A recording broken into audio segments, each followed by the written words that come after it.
Hello viewers, আসসালামু আলাইকুম। আমি কানিস, আবারও স্বাগতম কানিস কিচেনে। এবার একেবারে এক নতুন রেসিপি নিয়ে আমি আপনাদের মাঝে হাজির হয়েছি। 5 পিস মাংস দিয়ে অনায়াসে 5 জনের পেট ভরে খাওয়া হয়ে যাবে।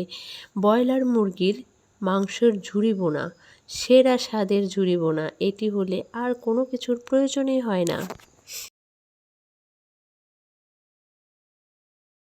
চলুন তাহলে আমরা মেন উপকরণে চলে যাই। আমি নিয়েছি 5 পিস ব্রয়লার মুরগির মাংস। এখানে দিয়ে দিয়েছি আদা, রসুন, জিরা বাটা আর একটু মরিচের গুঁড়ো, সামান্য একটু হলুদের গুঁড়ো এবং স্বাদমতো লবণ দিয়ে আমি এটা সিদ্ধ বসিয়ে দিচ্ছি।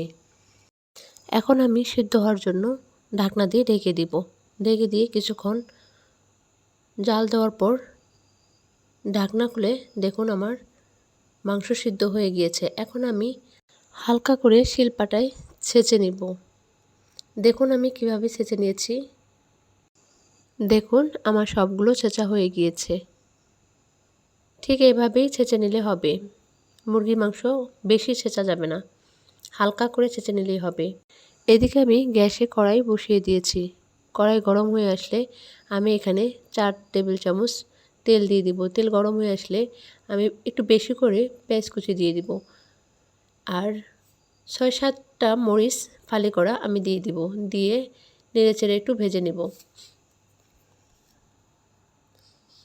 দেখুন আমি হালকা করে ভেজে নিচ্ছি।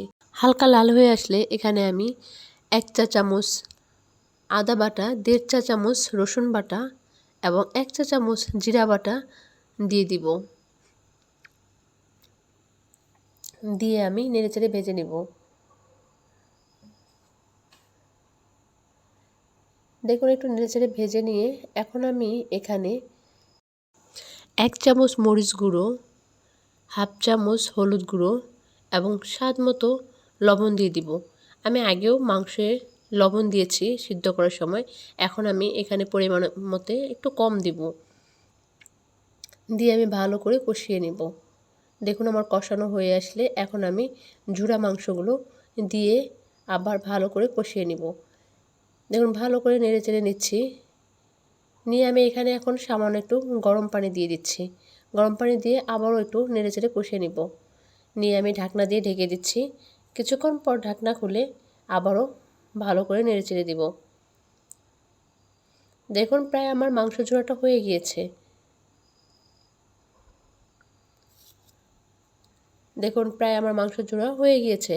এখন আমি পরিবেশনের জন্য তুলে নেব। খুবই অল্প সময়ে ঘরোয়া উপাদান দিয়ে এত টেস্টি ব্রয়লার মুরগির মাংসের ঝুড়ি রান্না করা যায় ভাবাই যায় না। আমার হাতের এই ব্রয়লার ঝুড়ি ভুনা যদি আপনাদের ভালো লাগে তাহলে অবশ্যই বাসায় ট্রাই করবেন, আমাকে কমেন্ট করে জানাবেন আর অবশ্যই আমার পাশে থাকবেন, আমাকে লাইক দিবেন, সাবস্ক্রাইব করবেন। আল্লাহ হাফেজ।